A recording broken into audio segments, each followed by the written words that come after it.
참가자 기록 중입니다.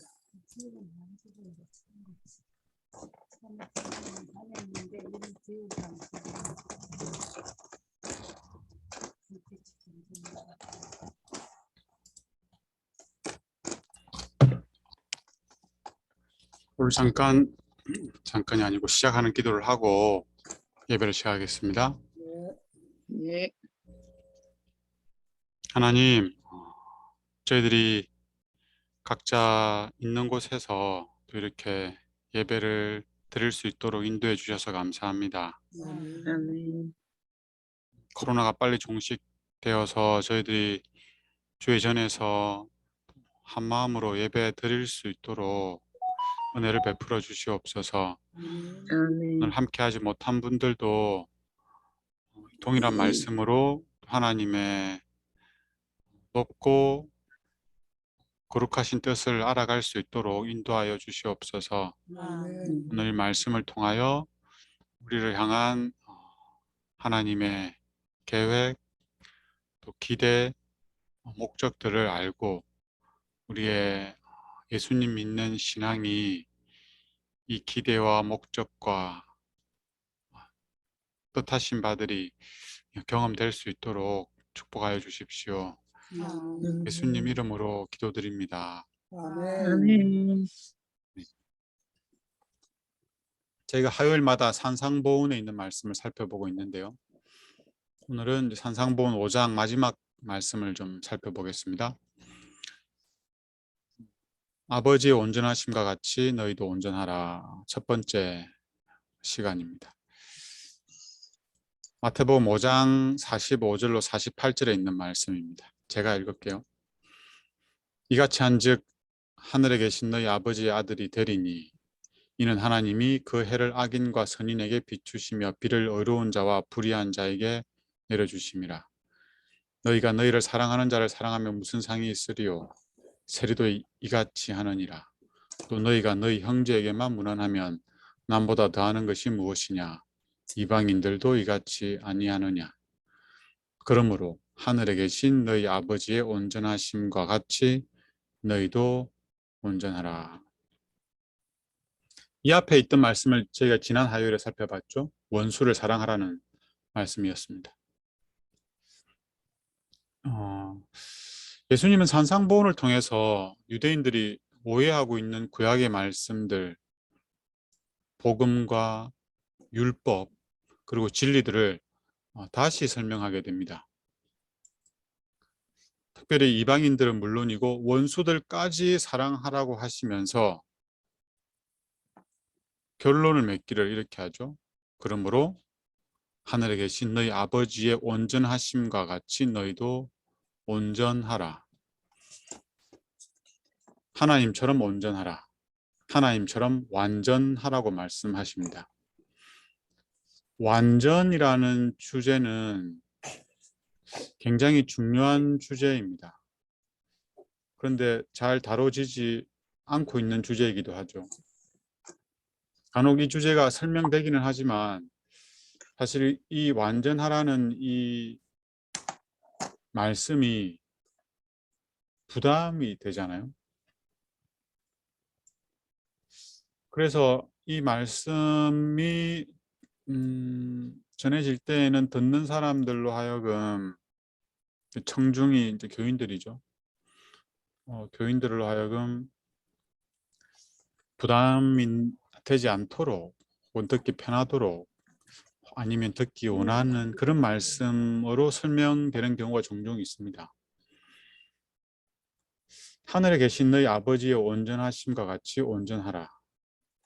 이 말씀의 의미가 뭘까요? 온전하지 않으면 안 되는 걸까요? 앞으로 몇 번 될지는 모르지만 이 말씀을 짧게 좀 나눠서 말씀이 준비되는 대로 이 완전이라는 주제를 좀 함께 나누려고 합니다. 우리가 몸이 아파서 병원에 갈 때 어떤 기대를 가지고 갑니까? 낫고자 하는 마음. 다 낫고자 하는 마음이죠. 우리 아이들 혹은 손자, 손녀들이 아파서 병원 갔을 때 어떻게 되기를 바라세요? 낫기를. 이제 다 오지 낫기를 마라. 바라죠. 맞죠? 아니, 어떤 부모가, 어떤 조부모님들이 좀 돈이 비싸니까 가장 저렴한 검사와 저렴한 약과 저렴한 치료 방법으로 대충 치료받기를 원할까요? 네. 아니면 아픈 이유를 정확히 진단하고 가장 좋은 방법으로 치료를 해서 완치되기를 원할까요? 적지 않은 비용이 들더라도, 아니 많은 비용이 들더라도 완치되고 재발하지 않기를 바라지 않겠습니까? 네. 그렇죠. 근데 우리는 그런데 치료하는 의료진들은 어떻습니까? 치료하는 의료진들. 우리를 검사하고 치료하는 의료진들은 우리를 완치시켜서 퇴원하고 싶어 할까요? 아니면 대충 치료해서 다시 재발하고 악화돼 가지고 다시 병원을 찾아올 수 있도록 그렇게 하려고 할까요? 그래도 치료해주겠죠. 기본적으로는 진짜 작게 해주세요. 그렇죠. 그렇게 해야 소문이 나서라도 환자가 오지. 저 병원 갔는데 치료가 안 되더라 하면 다시 가겠습니까? 안 가죠. 거의 대부분의 의료진들은 완치시켜서 다시 병원을 찾지 않도록 회복시키고자 할 겁니다. 맞아요? 네. 맞죠. 우리의 육신이 병들었을 때, 우리 몸이 아플 때에도 이러한 기대와 목적을 가지고 우리가 병원을 가고 또 치료를 합니다. 이제 똑같은 이 사항을 우리에게 질문해 볼게요. 우리와 하나님 사이에 우리는 하나님에게 어떤 기대를 갖고 있습니까? 죄로 인해서 병들고 죽어가는 우리는 참 좋은 의사이신 예수님에게 어떤 바람을 가지고 나아갑니까? 죄를 대충 치료하고 그냥 정기적으로 교회 출석하는 그냥 교인이 되기를 바라십니까? 아니면 이 죄라는 불치병을 완전히 용서해 주시고 다시는 죄를 짓지 않고 죄와 상관없는 삶을 살도록 해 주시기를 바랍니까? 즉 하나님의 모든 말씀에 순종하는 삶을 살기를 바라십니까? 부자죠. 부자 맞습니까? 네. 하나님은 우리에게 이제 하나님 입장에서 하나님은 우리에게 예수님은 우리에게 어떤 기대와 계획과 목적을 갖고 계실까요? 또 이 계획과 목적을 이루시기 위해서 어떤 약속을 하셨을까요? 죄로 인해 죽을 수밖에 없는 우리를 하나님께서는 어떻게 치료하고 회복시켜서 구원하실까요? 이러한 질문에 대한 답들을 완전이라는 주제를 다루면서 앞으로 살펴보게 될 겁니다. 오늘은 완전하라는 이 주제의 첫 시간으로 우리를 향한 하나님의 목적, 이걸 좀 짧게 살펴보도록 하겠습니다. 짧게.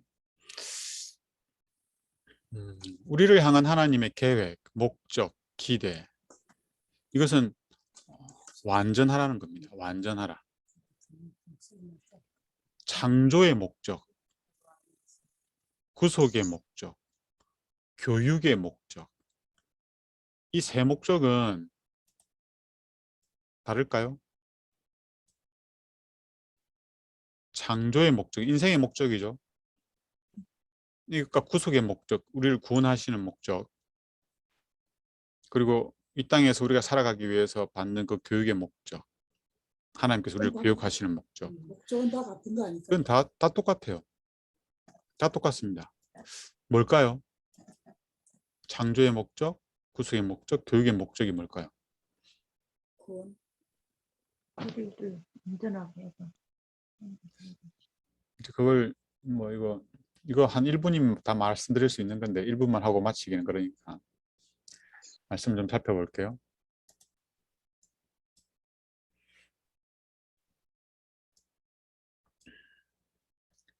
하나님께서 우리를 창조하신 목적을 내 영광을 위해서라고 말씀하세요. 이사야 43장 7절에 내 영광을 위하여 창조한 자를 오라고 하죠. 하나님의 영광을 위해서 우리가 창조함 받았습니다.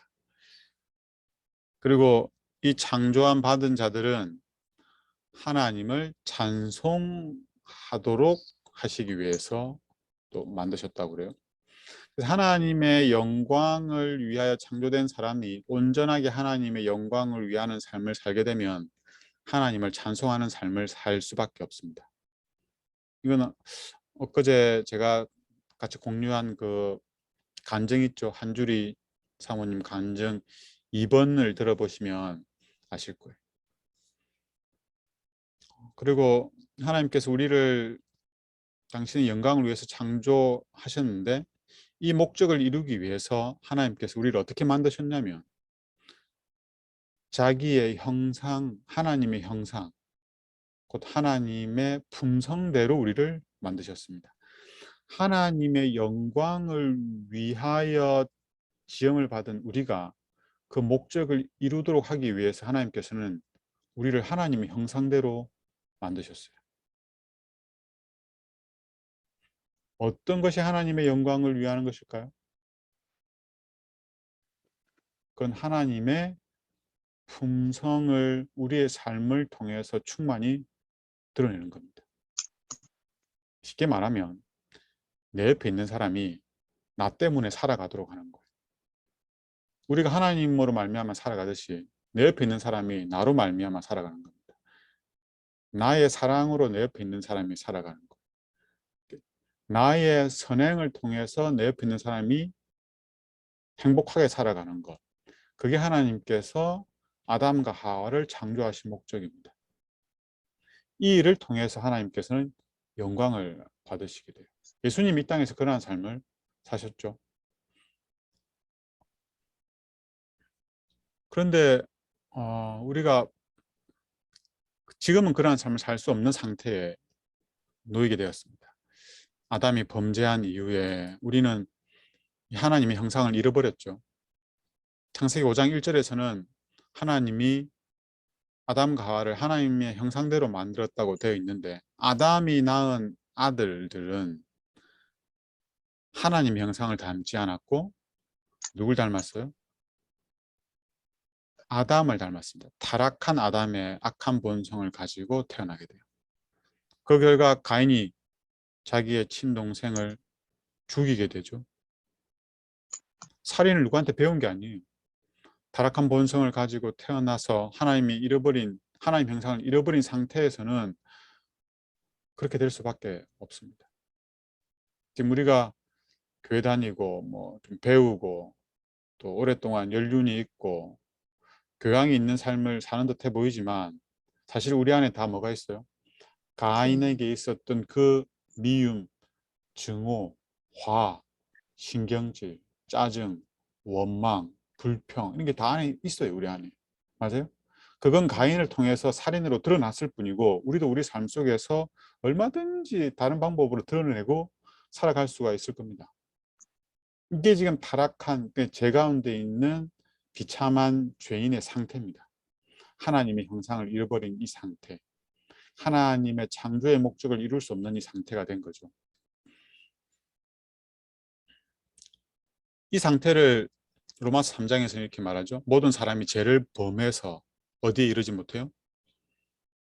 하나님의 영광에 아무도 이르지 못합니다. 그래서 하나님의 영광을 위해서 살 수가 없어요. 이게 죄인의 상태죠. 근데 이 죄인들을 구원하기 위해서 예수님이 이 땅에 오셨는데 그 이름을 예수라 하라고 했어요. 그 이름의 의미는 자기 백성을 그들의 죄에서 구원할 자이십니다. 예수님은 우리를 그 죄에서 구원하기 위해서 오셨습니다. 이 죄에서 구원한다는 말의 의미가 뭘까요? 여기에 또 많은 사람들이 오해하는 부분이 있습니다. 죄에서 구원받는다. 이게 뭔지 또 우리들이 앞으로 살펴보게 될 거예요.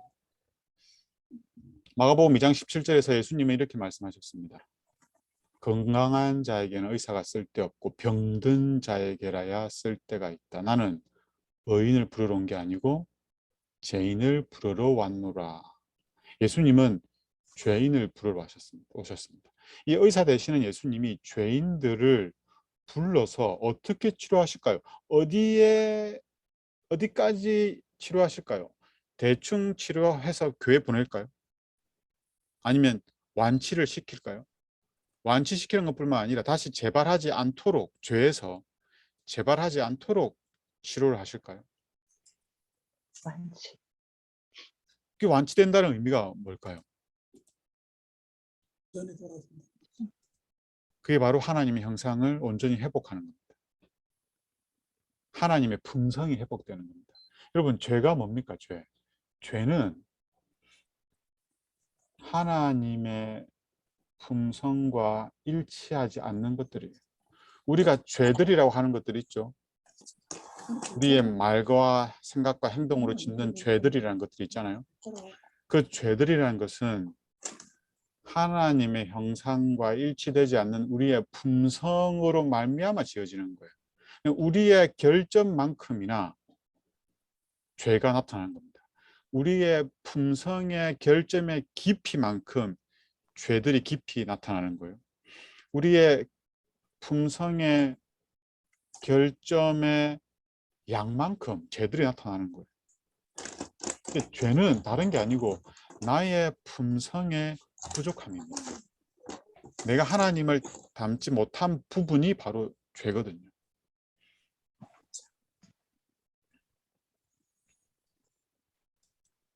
그런데 우리에게 희망이 있는 것은 성경은 우리의 형상을 창조 당시의 형상으로 회복시키겠다는 복음이 주어져 있습니다.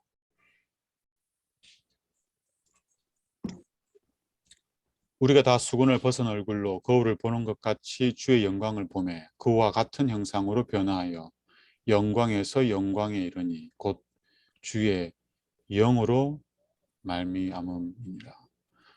우리의 형상이 어떻게 된다고요? 변화돼서 예수님을 닮게 된다고 말하고 있습니다.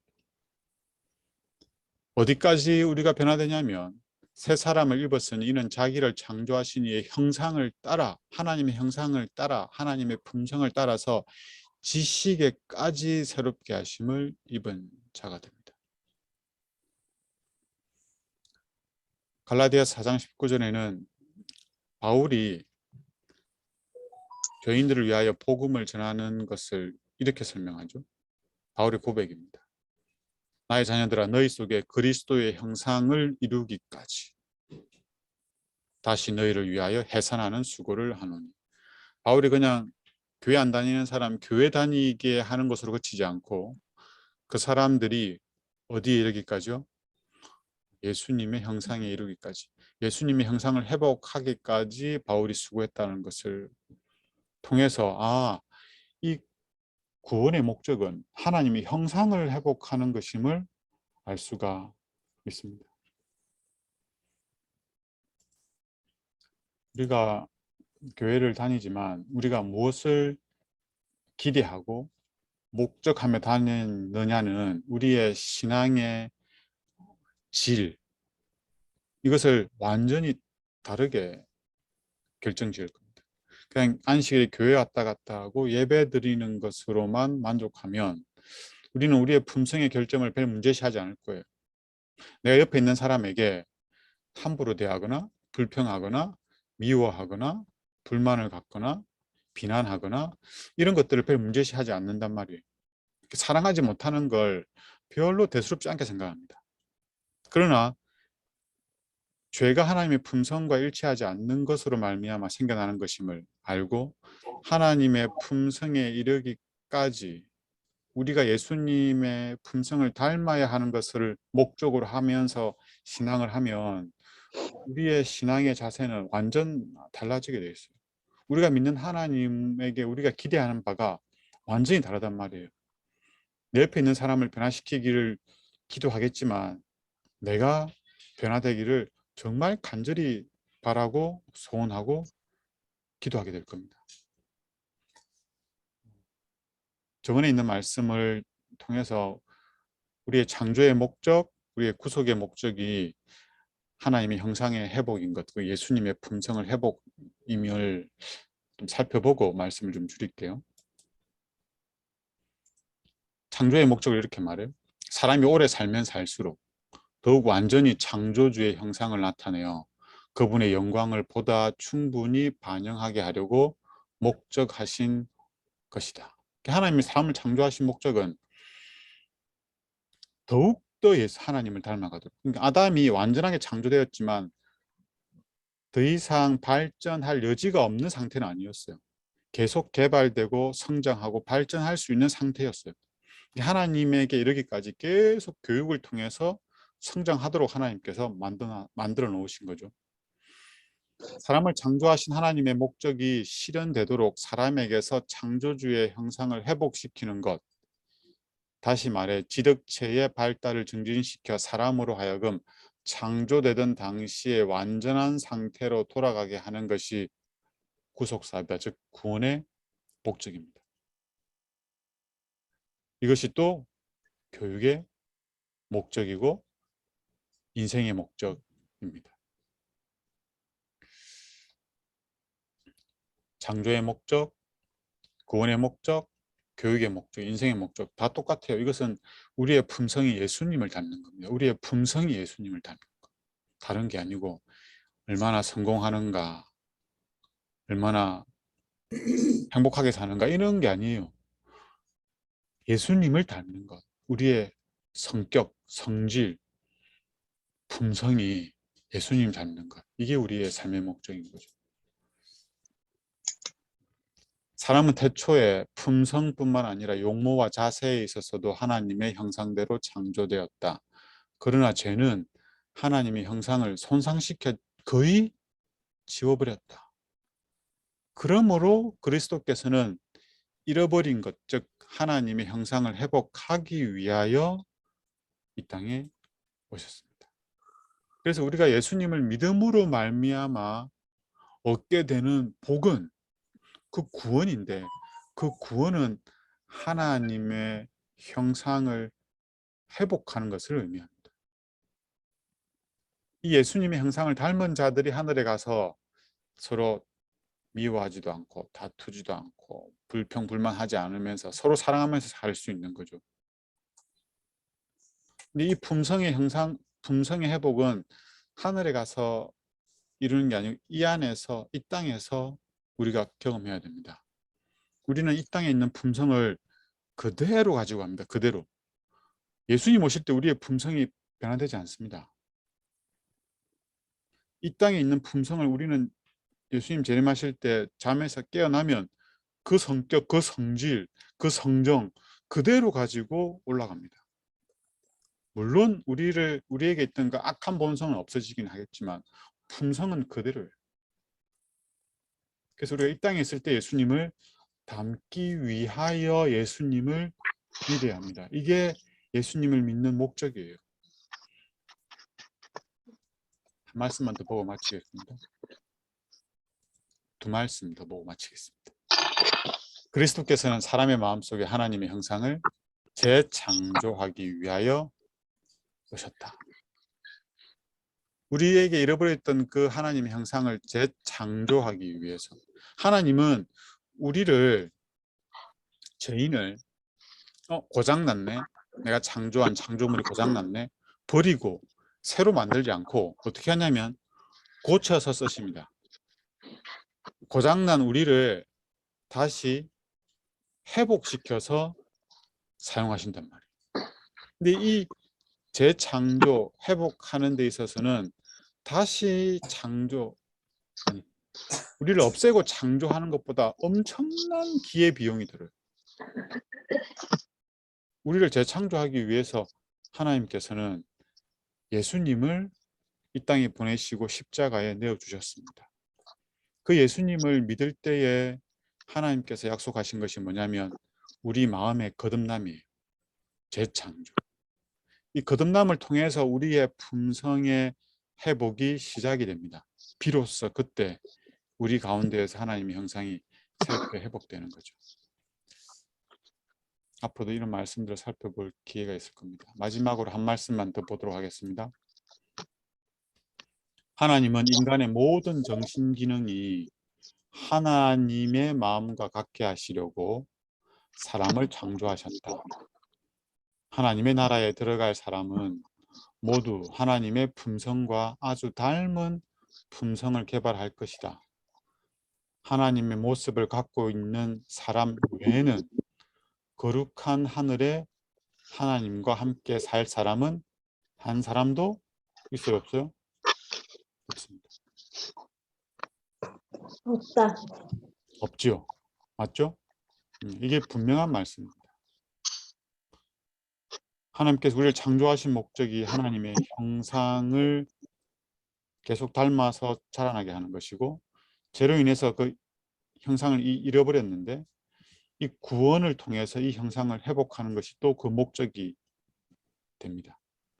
그래서 우리는 이 땅에서 예수님을 믿음으로 말미암아 우리의 품성이 계속 예수님을 닮아가는 가운데 있도록 해야 됩니다.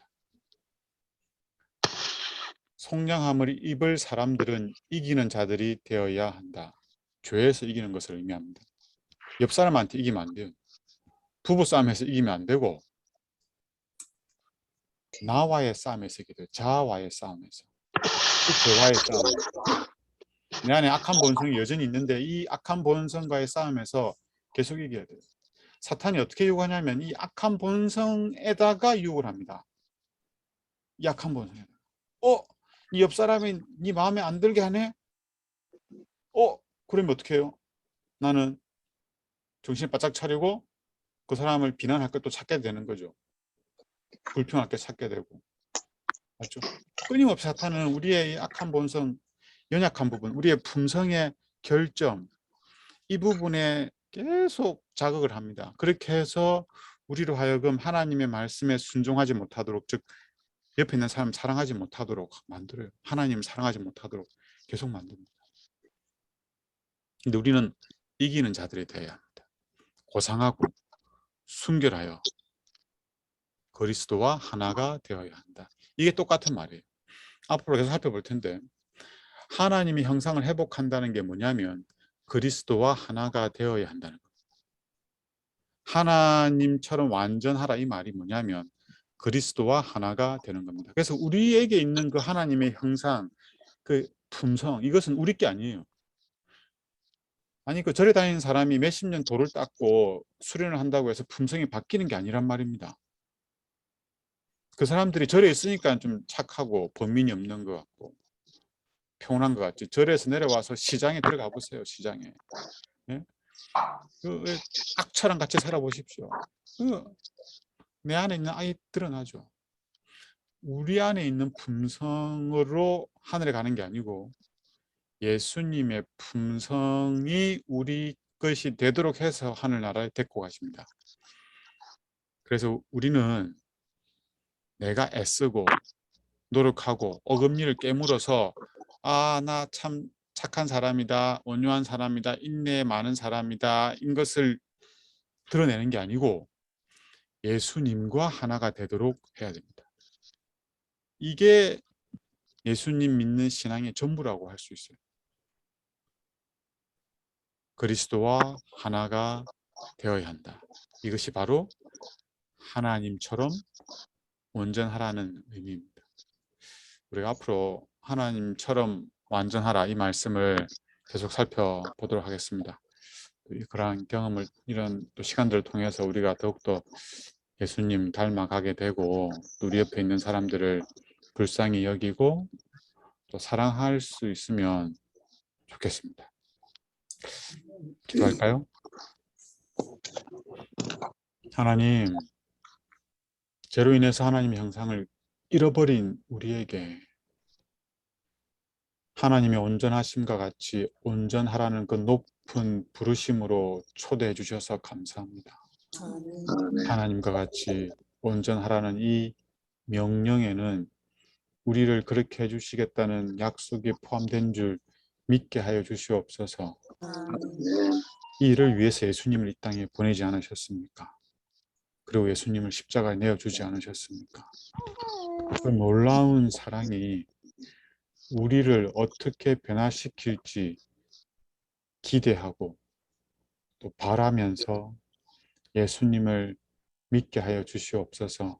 아멘. 이러한 시간들이 하루, 이틀, 한 주, 두 주, 한 달, 두 달, 1년, 2년 계속 되면서 우리도 모르는 사이에 예수님을 닮게 되고 우리 곁에 있는 사람들이 우리를 통하여 예수님의 품성의 어떠함을 경험하고 또 그 예수님을 믿는 우리 때문에 행복해하고 함께 하늘을 소망하며 살아갈 수 있도록 축복하여 주시옵소서. 오늘도 예수님을 믿음으로 말미암아 그 예수님의 사랑으로 사랑하면서 이 밤을 잘 마무리하도록 인도하여 주십시오. 예수님 이름으로 기도드립니다. 아멘. 아멘. 감사합니다. 감사합니다. 감사합니다. 안녕히 가세요. 안녕히 계세요. 빨리 나갔어.